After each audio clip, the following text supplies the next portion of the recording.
Assalamualaikum warahmatullahi wabarakatuh. Perkenalkan, nama saya Rahma dari kelas TI 20A dengan NIM 20051204025. Pada kesempatan kali ini, saya akan melakukan simulasi mengenai web server dan DNS server. Yang pertama adalah web server.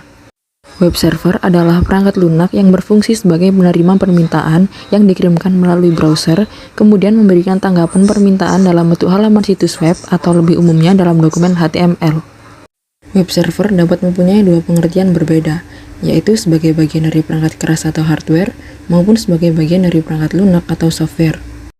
Nah, jika merujuk pada hardware, web server dapat digunakan untuk menyimpan semua data seperti HTML dokumen, gambar, file CSS style sheets, dan file JavaScript. Sedangkan pada sisi software, fungsi web server adalah sebagai pusat kontrol untuk memproses permintaan yang diterima dari browser. Selanjutnya ada fungsi web server. Jadi secara umum, beberapa fungsi web server adalah sebagai berikut. Yang pertama, memastikan semua modul yang dibutuhkan tersedia dan siap digunakan. Yang kedua, membersihkan penyimpanan, cache, dan modul yang tidak terpakai. Yang ketiga, melakukan pemeriksaan keamanan terhadap HTTP request yang dikirimkan browser. Nah, berikut ini adalah simulasi web server dengan menggunakan Cisco Packet Tracer. Pada simulasi kali ini merupakan gabungan dari beberapa simulasi, yakni simulasi subnetting, routing dynamic RIP, dan jaringan DCHP di atas jaringan wireless. Pertama-tama, kita buat skema jaringan seperti ini. Lalu pastikan jaringan dapat berfungsi dengan baik, terutama jaringan dari PC1, PC4, laptop, dan smartphone dapat tersambung dengan web server. Sebelum itu, kita masuk dulu ke PC1 dan melakukan konfigurasi IP. Nah, jadi seperti ini IP configuration untuk PC1. Sekarang kita akan lanjut melakukan konfigurasi di PC4. Nah, berikut ini adalah IP configuration untuk PC4.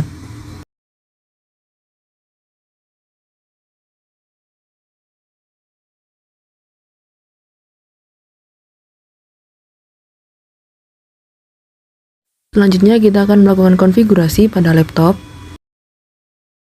Nah, bisa kita lihat di sini IP configuration laptop kita setting menjadi DHCP, jadi bukan statik. Selanjutnya adalah konfigurasi untuk smartphone. Nah, bisa kita lihat juga di sini untuk smartphone kita setting DHCP dan bukan statik. Selanjutnya kita akan melakukan konfigurasi untuk tiap-tiap routernya.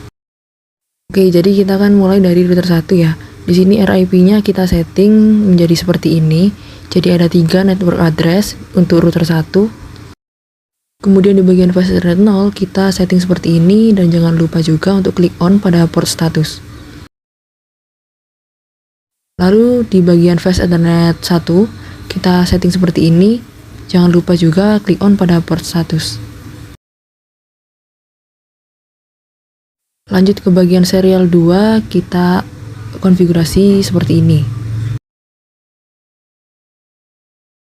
Yang terakhir di bagian serial 3, kita konfigurasikan seperti ini. Jangan lupa untuk klik on pada port status. Setelah router 1 selesai, sekarang kita lanjut ke router 2. Jadi untuk di router 2, RIP-nya kita isikan seperti ini. Sama seperti sebelumnya, di sini ada 3 network address. Kemudian di bagian flash Ethernet 0 kita setting seperti ini.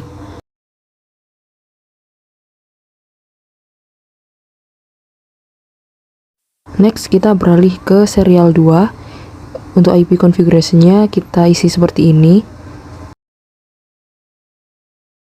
Lalu yang terakhir untuk serial 3 kita isikan seperti ini.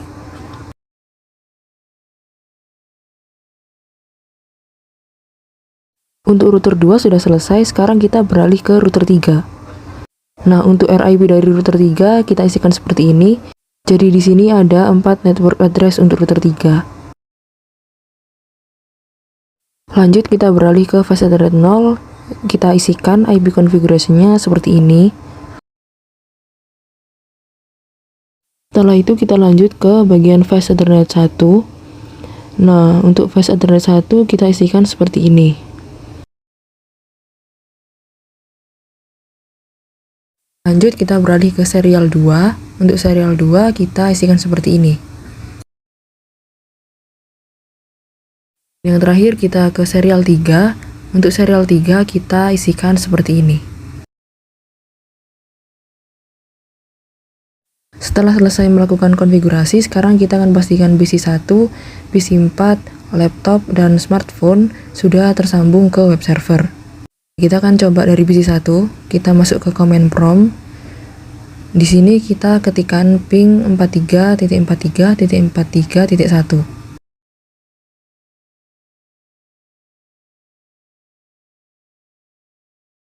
Nah, di sini sudah terlihat bahwa PC1 sudah tersambung ke web server.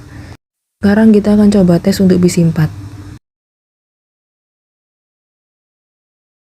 Di sini untuk PC4 bisa kita lihat dia sudah tersambung ke web server. Jadi sekarang kita bisa lanjut tes laptop.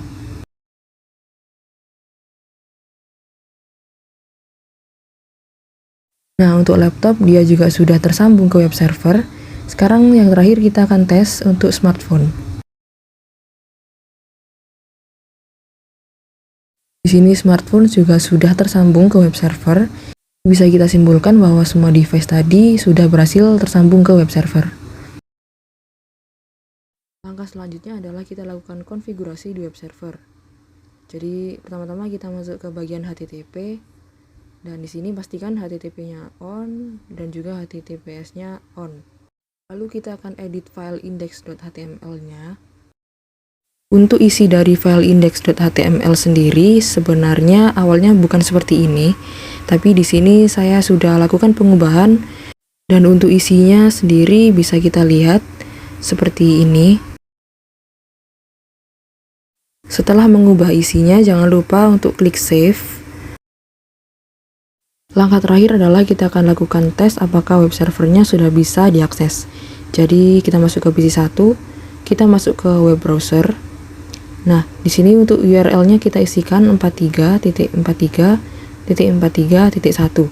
Lalu klik go. Nah, jadi apabila tampilannya sudah muncul seperti ini, maka artinya web server ini sudah berhasil diakses dari PC. Dan apabila belum berhasil, maka nanti keluarnya adalah request timeout. Setelah melakukan tes dari PC, sekarang kita coba dari laptop ya. Jadi kita sama, masuk ke web browser. Di sini URL-nya kita ketikkan 43.43.43.1, lalu klik go. Nah, hasil yang keluar sama seperti yang tadi. Jadi di sini berarti tandanya web server sudah berhasil diakses dari laptop. Oke, jadi karena simulasi web server tadi sudah berhasil semua, sekarang kita akan lanjut ke simulasi berikutnya. Nah, jadi untuk simulasi yang kedua adalah mengenai DNS server. Apa itu DNS? Jadi DNS atau Domain Name Server adalah sebuah sistem yang menghubungkan Uniform Resource Locator atau URL dengan Internet Protocol Address atau IP address. Nah, selanjutnya DNS sendiri memiliki beberapa fungsi, yakni yang pertama meminta informasi IP address sebuah website berdasarkan nama domain. Yang kedua, meminta informasi URL sebuah website berdasarkan IP address yang dimasukkan. Berikutnya adalah prinsip dasar cara kerja DNS. Jadi, prinsip dasar cara kerja DNS adalah dengan cara mencocokkan nama komponen URL dengan komponen IP address. Setiap URL dan IP address memiliki bagian-bagian yang saling menjelaskan satu dengan yang lainnya. Jadi, untuk lebih jelasnya kita langsung saja ke simulasinya. Oke, pada percobaan kali ini kita akan mensimulasikan file server dan web server yang digabungkan dengan DNS server. Nah, di sini DNS server berfungsi untuk mentranslasikan IP address menjadi alamat domain yang lebih manusiawi. Lalu untuk skema jaringannya, kita tetap menggunakan skema jaringan yang digunakan pada simulasi web server tadi. Nah, untuk step pertama, kita akan pastikan bahwa PC1, PC4, laptop, dan smartphone dapat tersambung dengan baik dengan DNS server. Untuk memastikannya, kita akan lakukan ping ke DNS server. Jadi kita akan mulai dari PC1 terlebih dahulu. Sama seperti yang tadi, kita masuk ke command prompt, lalu kita ketikkan ping 33.33.33.1.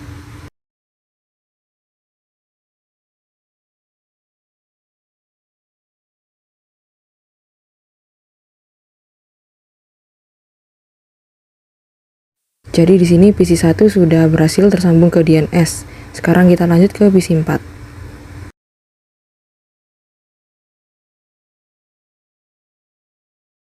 Bisa kita lihat di sini PC4 juga sudah tersambung ke DNS. Jadi kita bisa lanjut ke laptop.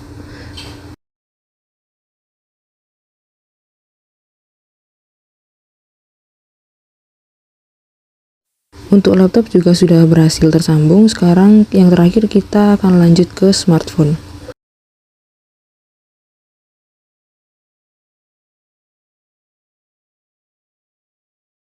Di sini untuk smartphone juga sudah berhasil tersambung. Untuk langkah berikutnya kita masuk ke DNS-nya, lalu ke bagian DNS. Nah, di sini kita akan lakukan entry DNS.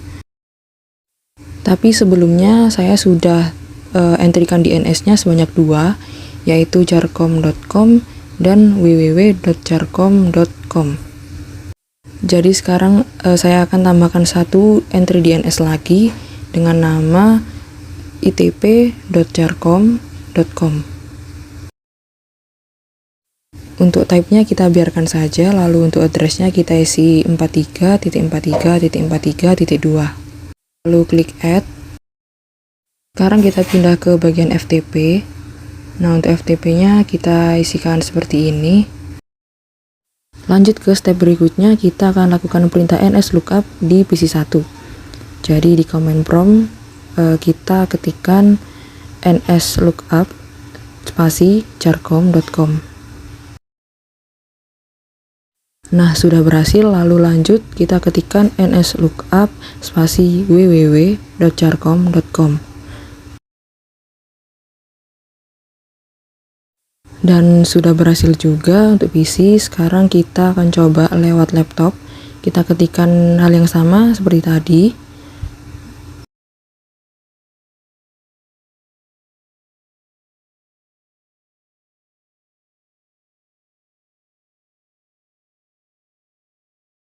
Bisa kita lihat bahwa keduanya sudah berhasil.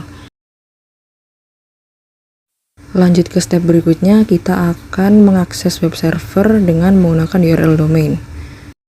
Jadi kita masuk ke web browser, lalu di URL kita ketikkan jarcom.com, lalu klik go. Nah, apabila tampilannya seperti ini berarti sudah berhasil ya. Lalu kita akan coba URL lain, yaitu www.jarcom.com, lalu klik go juga. Dan hasil yang keluar adalah sama seperti yang tadi, berarti tandanya sudah berhasil. Tadi kita sudah tes lewat PC, sekarang kita tes lewat laptop. Kita masukkan URL yang sama, yaitu jarcom.com, lalu kita klik go. Nah, hasilnya adalah seperti ini. Selanjutnya kita masukkan URL yang kedua, yaitu www.jarcom.com, dan kita akan lihat hasilnya. Nah, hasilnya adalah seperti ini, berarti tandanya dia sudah berhasil. Lanjut ke step berikutnya. Di sini kita akan buat koneksi ke FTP server dari PC1 dan laptop. Step berikutnya adalah kita akan masukkan perintah nslookup di PC1.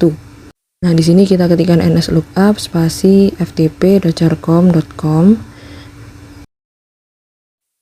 Nah, kemudian setelah keluar hasilnya, kita sudah tahu resolve domain dari ftp.jarcom.com. Step selanjutnya adalah kita akan membuat koneksi ke FTP server dari PC1 dengan memasukkan perintah ftp spasi ftp.jarcom.com. Untuk yang bagian username ini kita isikan terserah semau kita. Lalu untuk bagian password kita enter aja. Nah, jadi seperti inilah hasil koneksi dari PC1 ke FTP server. Sekarang kita akan lanjut ke laptop.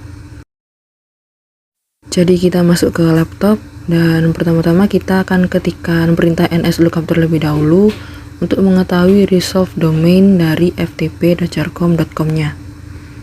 Nah, jadi seperti inilah hasilnya. Lalu sekarang kita akan lakukan koneksi dari laptop ke FTP server dengan memasukkan perintah yang sama seperti tadi. Untuk username-nya kita isi terserah semau kita juga, sama seperti yang tadi. Lalu untuk password kita enter aja langsung. Jadi seperti inilah hasil koneksi dari laptop ke FTP server dengan menggunakan URL domain. Baik, jadi sekian simulasi dari saya mengenai web server dan juga DNS server. Apabila ada kesalahan, mohon maaf. Terima kasih. Wassalamualaikum warahmatullahi wabarakatuh.